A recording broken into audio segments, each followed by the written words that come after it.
So what happens when a massive empire just collapses? What rises from the rubble? After the fall of Rome, Western Europe was pretty much plunged into chaos. But, out of that turmoil, three really powerful forces came onto the scene. And they didn't just reshape a continent. They basically set the stage for the next 1,000 years of history. So, what were these forces? And how in the world did they forge a new world? Let's get into it. I mean, really think about that question. This is exactly what Europe was facing after Rome fell. Suddenly, the armies, the central government, all of it, gone. And what you're left with is this huge power vacuum, which, as you can imagine, creates a whole lot of chaos and uncertainty. And on the ground, what that looked like was total fragmentation. A once unified empire just shattered into this messy patchwork of warring barbarian kingdoms. Order completely dissolved. Constant fighting became the new normal. So you have this huge problem that is just crying out for a solution, a void that desperately needed to be filled. Now, you might think the first big solution would come from within Europe, but surprisingly, it didn't. Instead, it came roaring out of the deserts of the Arabian Peninsula. It was a new ideology, a new empire, and it would absolutely change the course of history. This revolutionary new power was a religion called Islam, founded by the Prophet Muhammad.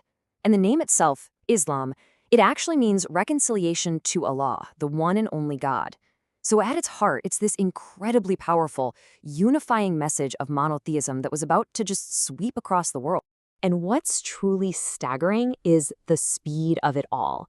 I mean, it is just breathtaking.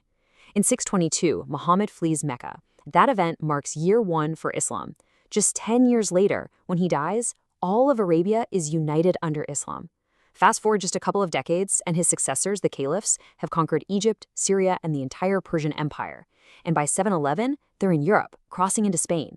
This was an absolute explosion of faith and conquest that shook the world to its core. Now, the fuel for this whole movement was its holy book, the Quran. The tradition says that Muhammad, who was likely illiterate, would enter these trances and repeat words he believed came directly from heaven. His followers wrote them all down, and after he died, they gathered them together into this sacred text. And the Quran offered its followers, especially those who died in battle, a really powerful vision of paradise. I mean, listen to this description: a garden of delight, rich brocades upon soft cushions, and surpassingly beautiful maidens with eyes like hidden pearls. Now, if you're one of the desert nomads who made up these armies, that is a powerful motivator. It's a promise of a better life that was worth fighting and even dying for. Okay, so while this brand new unified power is just expanding like wildfire across the globe, what was happening back in fractured Western Europe? Well, as it turns out, an old institution was stepping up to fill that void. A familiar force was about to be reborn in all that chaos. And the contrast between these two worlds was just stark. You had the Islamic world, this vast, organized empire, building magnificent cities like Baghdad. And then you had Western Europe, which was this chaotic mess of warring tribes with no central authority to speak of. And into this chaos stepped the Christian church. And this is a really crucial point. The church basically started acting like a government. When the kings were too weak, it was the church that kept the peace. It was the church that enforced contracts, it protected the vulnerable, gave out charity to the needy, and in an age when most people couldn't read, it was one of the only places promoting education. It was like a beacon of order in the darkness. And right at the very top of this growing power structure was one single figure, the Bishop of Rome, who you probably know as the Pope. He was seen as the spiritual successor to Jesus' chief apostle Peter, a direct link to the divine. The church's justification for all this authority, it came directly from this passage in the Bible, where Christ tells Peter, "Upon this rock I will build my church." This single verse has been interpreted for centuries as the divine green light for the Pope's power, giving him authority over all of Western Christendom. But, a central authority in the Pope is one thing. Who are the people on the ground, the ones actually rebuilding society piece by piece? Well, that brings us to our third great force, the monks. You could almost call them the unsung heroes of the Middle Ages. In such a dangerous and uncertain world, monasteries were like magnets. And they weren't just for the deeply religious either. They were a refuge for anyone who wanted a life of study, a safe haven for the friendless and the poor, basically a sanctuary of peace in a world of war. Life as a monk was defined by three simple but incredibly profound vows. First, total obedience to the abbot, the head of the monastery.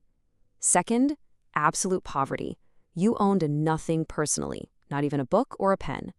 And third, purity, a pledge to never marry.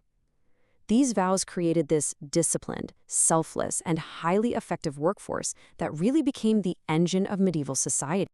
And just look at this plan. It shows you exactly how organized they were. A typical monastery was basically a self-sufficient little town.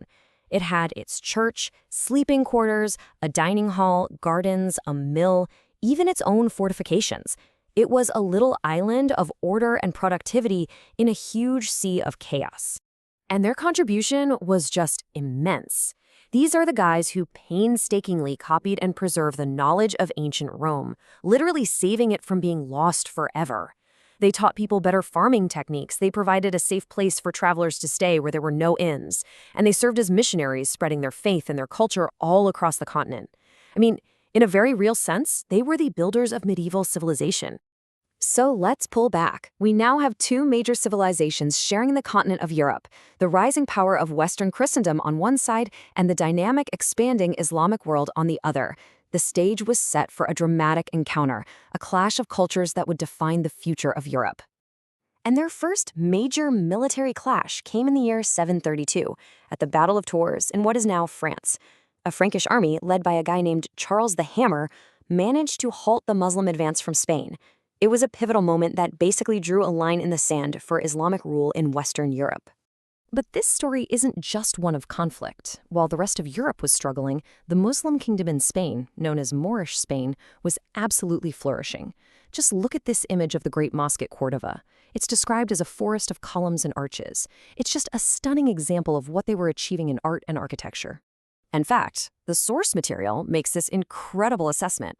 It says that Moorish civilization was far higher than that of the Franks, and, indeed, the highest in the Europe of that age.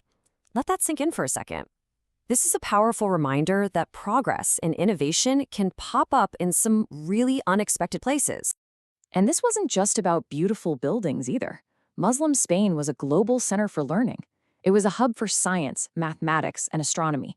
Its great universities, like the one in Cordova, were so advanced that Christian scholars from the much less developed kingdoms in the north would actually flock there to study because they were eager to learn from the masters. And so we're left with this final, really thought-provoking question. The shaping of the Middle Ages was driven by the collision of these different worlds. Yeah, it led to centuries of conflict, but it also created these incredible centers of learning and cultural exchange that helped pull Europe out of its dark age. It was a story of both division and connection, of conflict and progress, a complex and fascinating chapter in our human story. And it makes you wonder, what can we learn from this today as we navigate our own complex and interconnected world?